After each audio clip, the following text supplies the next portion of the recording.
Partial fraction decomposition. We're going to look at three different types: a distinct linear factor, a repeated linear factor, and an irreducible quadratic factor. Now there are other types as far as doing a partial fraction decomposition, and you can mix the different ones up, but we're just going to focus real quick on those three, and then we'll see that the setup's a little different, but the process as far as doing the decomposition becomes the same. Now what I've got on the board on the left side would be just an addition problem. So this would be a review problem. This is something what you've done in the past. If we're going to add two fractions, what we would need to do is get a common denominator. So if I'm going to add these two fractions, my common denominator would be x minus 1, x plus 2.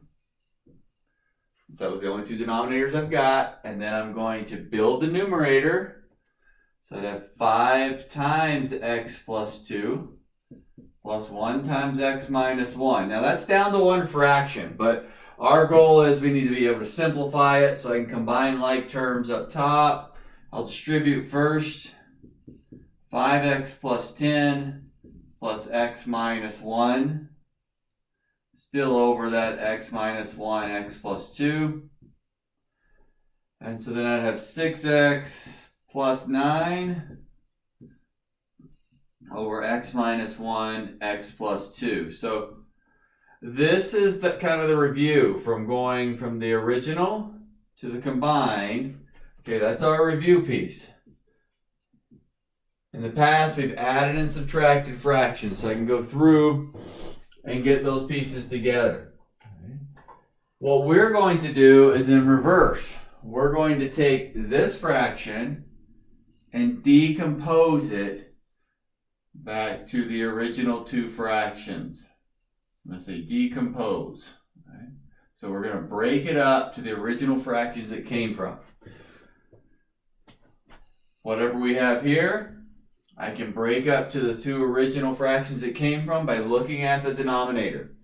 The denominator is key. Since the denominator has two parts, I know it's going to have two fractions in the original. Now, as far as the numerator is concerned, that piece I can work with a little bit there. I'm going to have to figure that part out. So this would be what we call a distinct linear factor type, because I see two linear factors down here for the denominator. So we know what the answer is going to be. What we're going to do is work this one in reverse to see how to come up with this 5 and this 1. Okay. So I'm just going to rewrite the problem.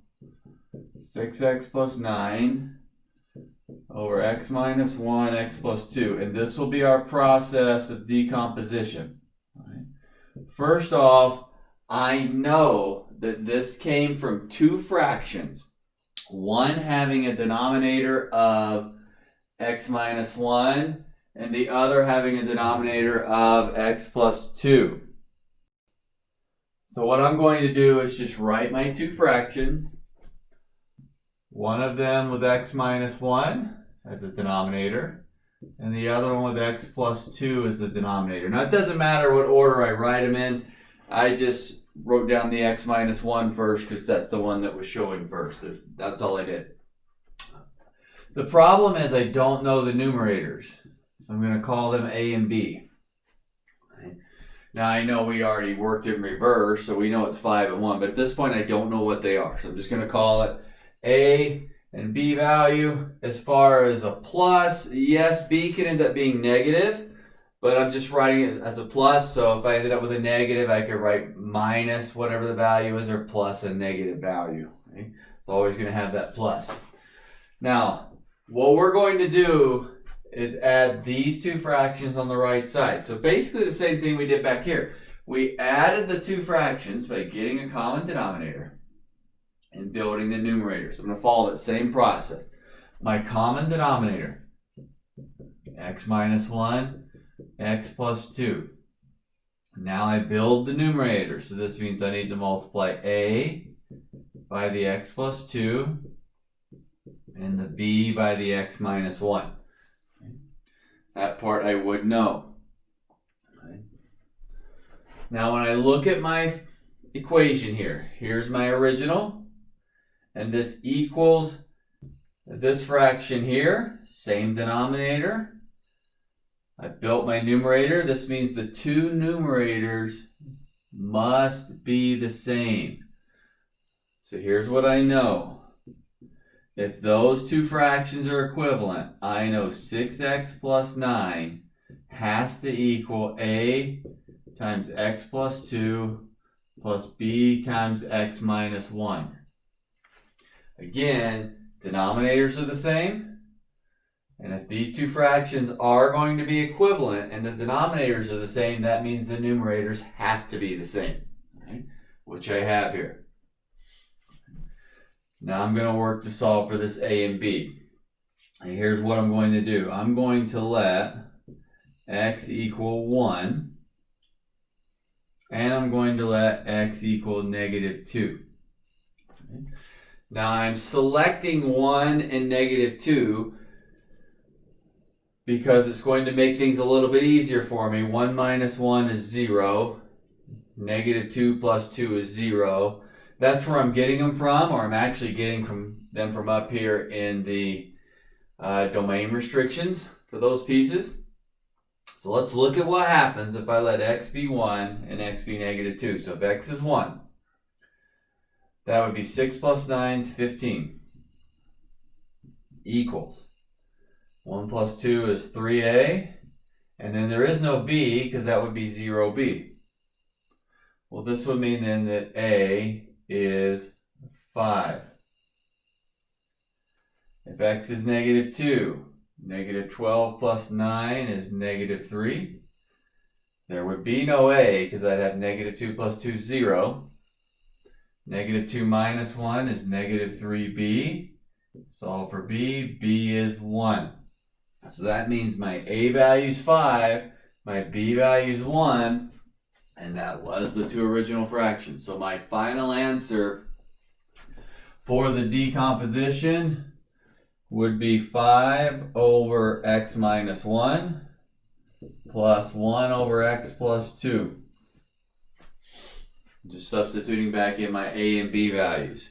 Now as far as that idea of, I let x be 1 and x be negative 2. Again, I picked those two numbers because it would zero some things out and make things easier for me as far as the solving.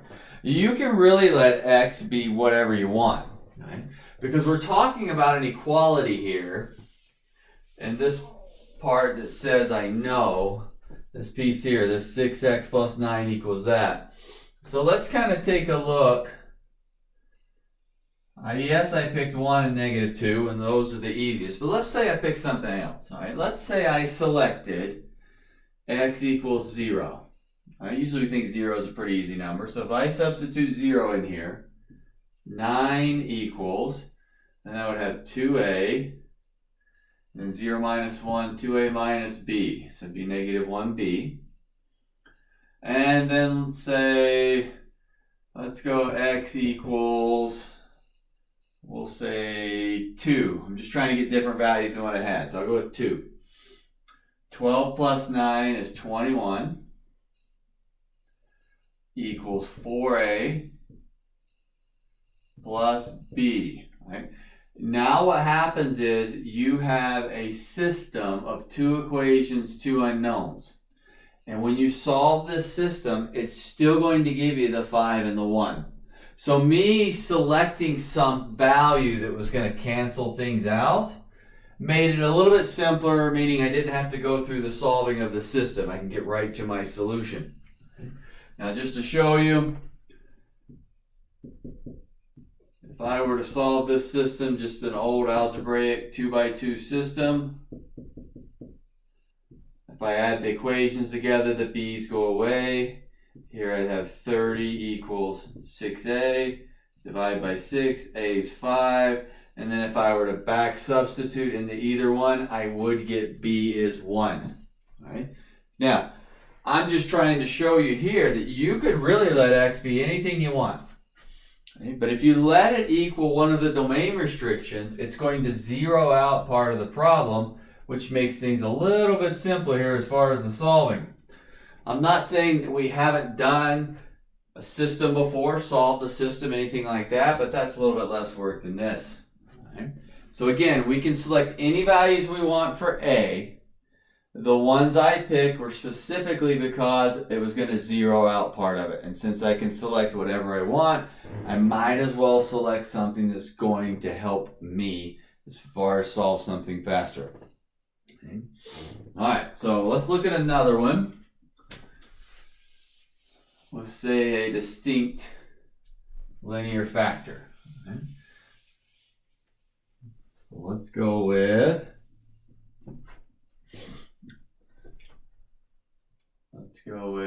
we'll say, this one will work. Let's go 3x minus 5 over x plus 1 x minus 3. Okay. So again, my denominator is factored out. If I had a denominator that wasn't factored out, I can go through and factor this. They're factored out here. Now this means that it came from 3 different fractions. One of them having a denominator of x, another one having a denominator of x plus 1, and another one having a denominator of x minus 3. So if I could decompose this back to the original fractions it came from, I know one had an x, one had an x plus 1 denominator, and one had an x minus 3 denominator. Okay. I don't know the numerators at all. So for the numerators, I'm just going to write A, B, C. And I'll go solve and eventually find out what A, B, and C are. But at this point, I don't know what they are. So I'm just writing A, B, and C. Now we're going to add the 3 fractions together. So to add them together, we get our common denominator, x plus 1, x minus 3. And we broke these 3 denominators up from this common. So the common should be the same. It's going to take me right back to this piece right here. So now what do I multiply A by? Well, A originally had the x. So that means I need to multiply it by the x plus 1 and the x minus 3. And I'm leaving it in kind of that raw form instead of multiplying it out. The B had the x plus 1, so I'm going to have to multiply it by the x and the x minus 3. And then the C had the x minus 3, so I have to multiply it by the x and the x plus 1. Then comes my comparison. So when I look at that, as ugly as that fraction on the right side looks, I know it's large over there, that numerator's long, the 2 denominators are the same. So these 2 right here, same denominator. So now that means that I need to make sure the numerators are the same. So if I have a fraction equal to a fraction, both the numerator and the denominator have got to be the same value. Well, the denominator is the same, so the numerator has to be the same. So I'm going to write that out. 3x minus 5 equals, I'm just rewriting this numerator here.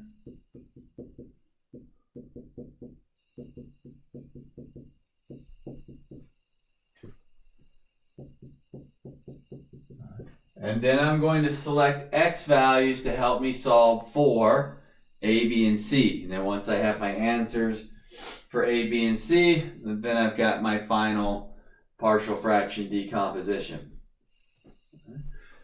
And typically what I like to look at is right back here at the domain restrictions. Well, I think 0 would be a good one.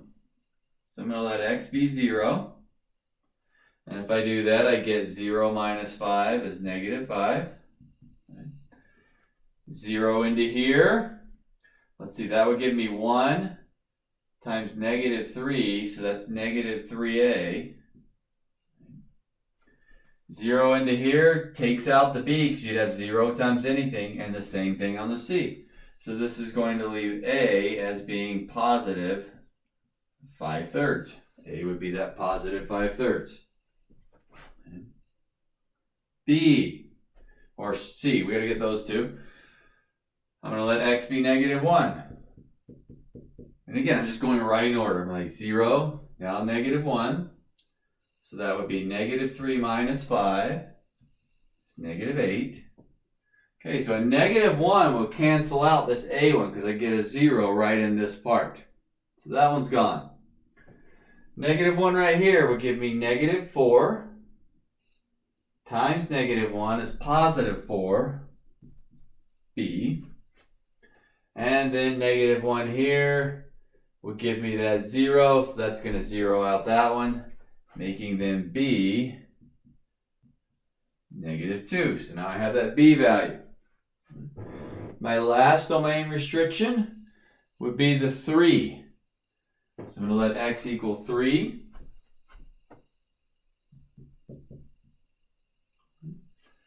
So if I substitute a 3 in, 9 minus 5 is 4. 3 will, that'll 0 this piece out, so the a is gone. 3 minus 3 is 0, takes the b out.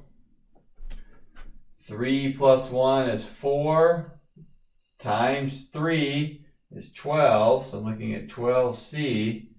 And so then c is 4/12, which reduces down to 1/3 there, that piece.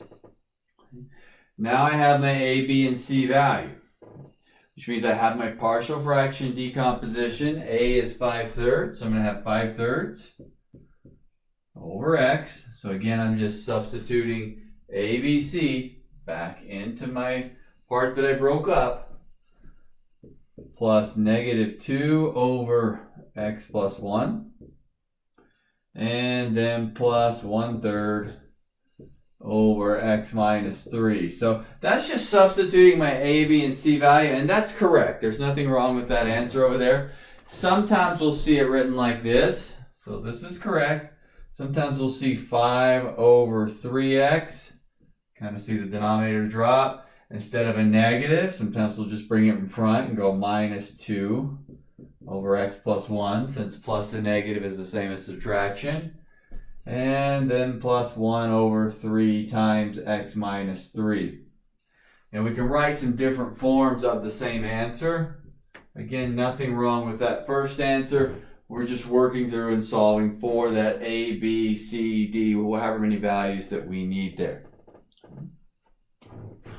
Sometimes, let's get a different look up here. I will get an original setup.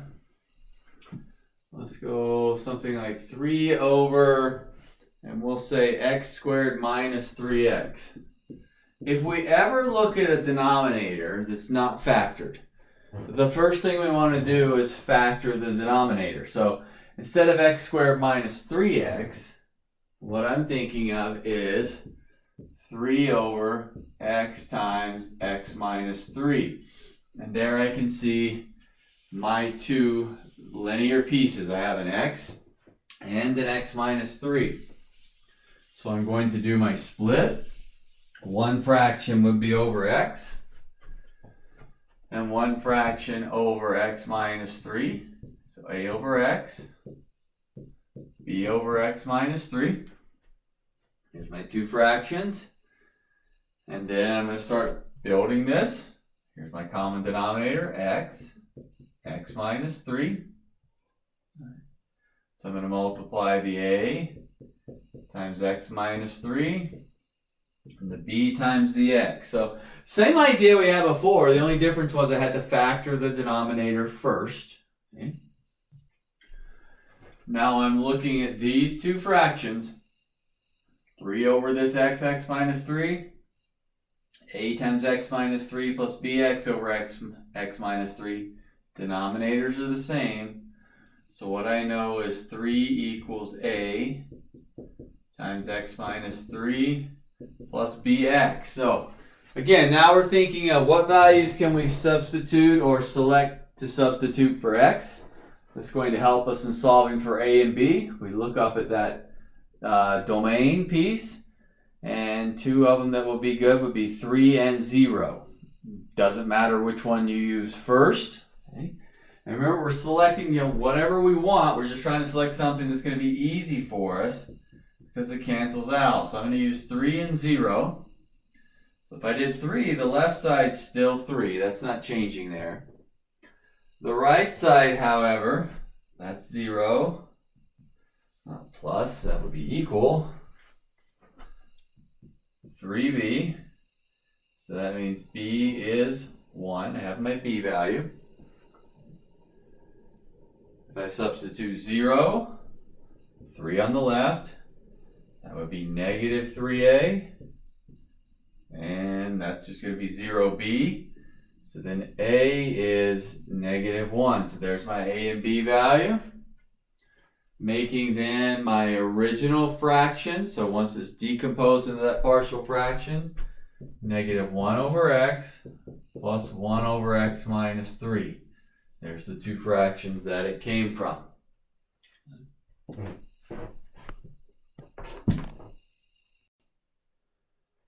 All right, now we're going to take a look at a repeated linear factor. Right, so we did the distinct linear factor first. Now comes the repeated linear factor. And the repeated indicates that I've got a power there. So in this problem I've got on the board, I have got x minus 1 squared as part of the denominator. So the reason we call it a repeat is because of that square. So in other words, I could rewrite this denominator with x minus 1 times x minus 1. In other words, we're repeating the same factor. There's that square sitting there. The only thing that changes for us as far as getting that partial fraction decomposition would be the setup. We need to take care of that repeating piece. Here's what it would look like. I know x is one denominator, so front x. I know x minus 1 is a second denominator. And then I know x minus 1 squared is a third denominator. So basically when we have a repeater, we're going to count up to it. We'll count up to that piece. Now a lot of times we think, well, you know what? There's 2x minus 1, so wouldn't they both be x minus 1? If that's the case, then you wouldn't have a square for the common denominator. So for example, let's just make something up here. 3 over x plus 5 over x minus 1 plus 6 over x minus 1. The common denominator here is not x minus 1 squared times x. It's just x minus 1 times x, because those two already have a common. So now these two would make your common. So the only way that we're going to get a squared in the common denominator is if we have a square in the breakout. So technically, it's one of those ideas where, all right, well, couldn't we just have an x and an x minus 1 squared? And then that would make this common. Yes, it would. That's true. But what's happening is there could be that piece on that inside. Okay? So we're counting up to account for every one of the place values. So if I've got a square, I need to check and see if there's a single piece. Now maybe this numerator ends up being 0 when we solve it out. If it is, then that term's gone. But if that's a 5, then that term's there, all right, for that common denominator. Think of it back with numbers. Right? If you had a denominator of a 3, a 4, and an 8, well, 4 goes into 8, so you're only worried about the 3 and the 8 as far as getting a common. But that 4 is still a relevant fraction there. So the basic idea would be, if you see a repeater, and let's say we have like an x plus 4 cubed as some denominator, count up to it. So the first one would be x plus 4. The second one would be x plus 4 squared. The third one would be x plus 4 cubed.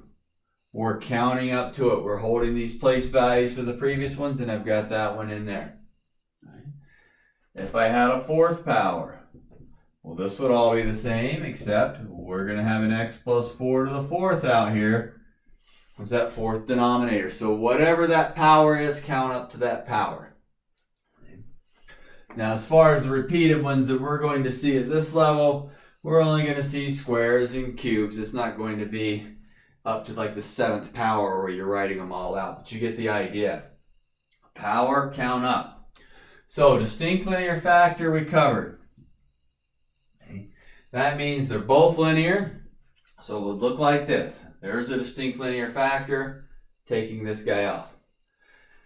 Now we're looking at a repeated linear factor. I know it's repeated because there was a power there. If I have a power, I will count up to it. So there's my x minus 1, then x minus 1 squared. Numerators, I don't know what they are, so a, b, c. Whatever they are, we'll figure out what that a, b, and c value are. Everything else after, same process. The only thing different was the setup, counting up to it on the setup. So here comes that common denominator, x minus 1 squared. The common denominator is going to be the same denominator it was broke up from. You would not have this extra x minus 1 because it is inside that x minus 1 squared. So I'm going to take a times, has an x down here, x minus 1 squared. B times, has an x minus 1, so I need the x and the other x minus 1. C times just the x because it has the x minus 1 squared. So my setup, I've got my common denominator. Once I have that common denominator, build the numerator. Once the numerator's built, I'm now going to compare the two numerators. So I would have x squared plus 2x plus 7 equals a times x minus 1 squared plus bx times x minus 1 plus cx. And then we're deciding, hey, what value should I select for x that's going to make things a little bit easier for me? Well, in this case, a 0 and a 1 are the two domain restrictions, so they're the ones that are going to cancel some things out. And a lot of times, if you're one of the ones that's kind of thinking ahead, you're like, well, don't I need 3 restrictions to eliminate because I've got 3 values A, B, and C? Well, we'll take a look at that, but let's see what the 0 and 1 gives us first, since that part we know. So I'm going to say x equals 0. That would leave a 7 on the left side.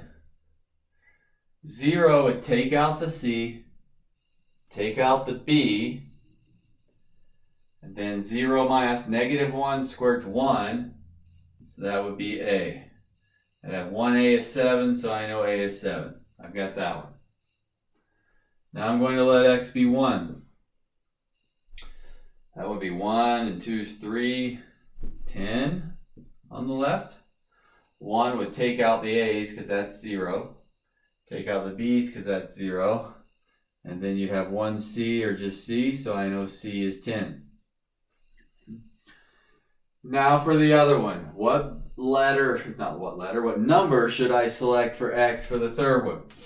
All right, now back in the beginning, the very first one we worked out in this video, we talked about how you could select any value you want. You want to select what's easy for you just because it makes things a little bit easier. Makes the math a little bit easier. I don't have to go through that system of equation, things like that.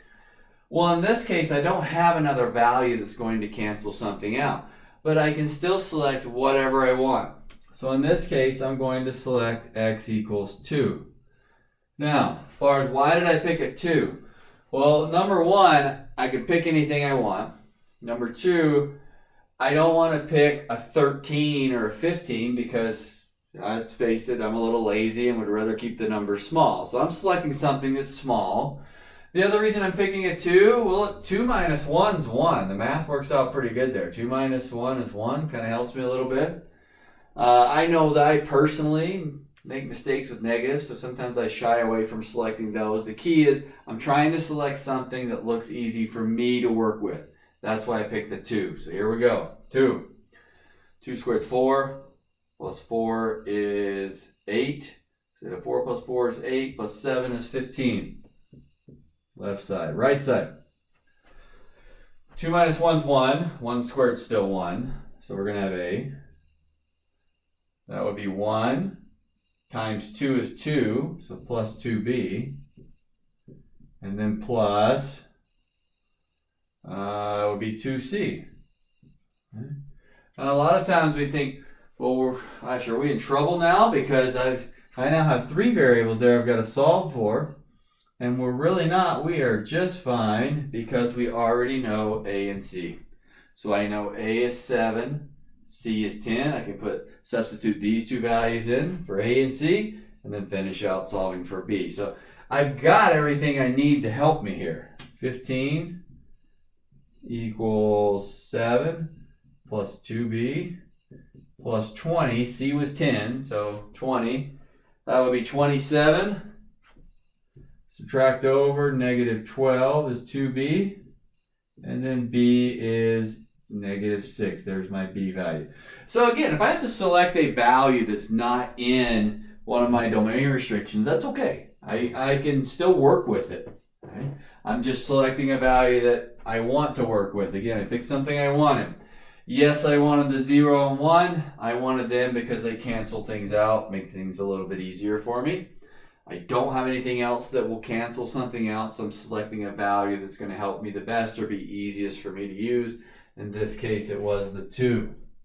So my final answer, 7 over x, that was A. B is negative 6, so plus negative 6 over x minus 1, plus c is 10, 10 over x minus 1 squared. There's my final answer. And as we said in the previous problem, we could actually bring the negative down in front and make it minus a 6 or leave it negative 6, whatever works best for you. Okay, now let's take a look at our last type, the irreducible quadratic. So notice in the repeated linear, the only thing that changed was the setup. We counted up. Everything else worked out similar situations. Let's take a look at the irreducible one. All right, this example is what we call a one with a denominator factor that is an irreducible quadratic. I'm seeing that x squared plus 7. We call it irreducible because it can't be factored down. So for example, if I had a denominator, let's say I had an x plus 5 and then like an x squared minus 9. This would not be considered irreducible because I can actually factor it with the integers and make it x plus 3, x minus 3. Here I'm stuck with the integers. So that's why we call it an irreducible. I've got a quadratic there I can't factor. Well, that's still my two fractions. X minus 2, x squared plus 7. There's my two denominators. One of the fractions had to come from an x minus 2 denominator. The other one from that x squared plus 7. So here's my new change here. All right. A over the x minus 2. And then a bx plus c over the x squared plus 7. So if I have this third type, the irreducible quadratic, I'm going to end up with an x in the numerator. All right, it's always going to be one power down. Now on these other pieces that were linear, if the denominator power is linear, in other words a power of 1, if you drop one power, that would be a power of 0. That's why we just had constants, a, b, and c. So anytime I have a quadratic sitting in the bottom, I drop one power, and then there's my placeholder c.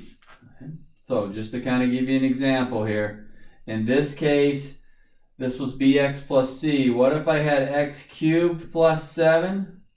Now we're not going to have irreducible cubics in this class, but just to kind of give you an idea, if I drop one power, that would be a bx squared, and then I'd have a cx, then I'd have a d. So again, drop one power, placeholder, placeholder. If that was an irreducible fourth, I'd have cube drop one power, then squared, then x, then constant. So definitely making a much longer problem. And we only work with these three types in this class. But if you were to extend it out further later on, depending on what direction you're going, you're still kind of doing the same thing. Yeah, drop the power, placeholder. Drop the power, placeholder, placeholder, placeholder for the polynomial. That's where it's coming from. So my setup was different. The process still the same as the first two types. I'm going to get my common denominator. X minus 2, x squared plus 7. There's my common denominator. Build my numerator. A times x squared plus 7 plus bx plus c times x minus 2. There's my build numerator. Again, looks worse, but I'm just trying to get a common denominator, turn around, build the numerator. So now my new piece, the left side, if I compare numerators, 3x plus 16. Go to that right side, that numerator, a times x squared plus 7 plus bx plus c times x minus 2.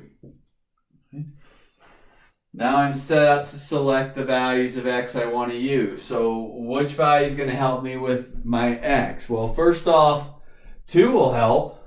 It's a domain restriction, but that's 0. That's going to zero out this whole term. Right? I'm not seeing anything else that would help me right away, but let's kind of get that 2 out of the way and see what we're working with. So if I said x equals 2, 6 plus 16 is 22 equals, this whole thing's gone.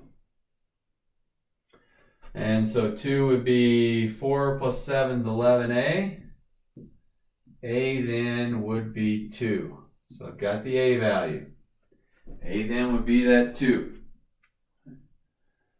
I don't have any other domain restrictions to select that are going to help me. So then my thought comes in, all right, well, what do I want to pick? All right? We want to select something easy. Well, I'm going to select 0. Why would I select 0? Number one, I think it works out pretty easy when I substitute a 0 in, because zeros don't usually have to do a lot of complicated calculations with. Right? And number 2, because I felt like it. Again, I'm just picking whatever value I feel like. So if I select a 0, I would get 16 on the left. 0 would give me 7a. That is 0 plus 7. 0 over here would take out the b entirely. 0 times b is gone. So that leaves me just c times negative 2. So minus 2c.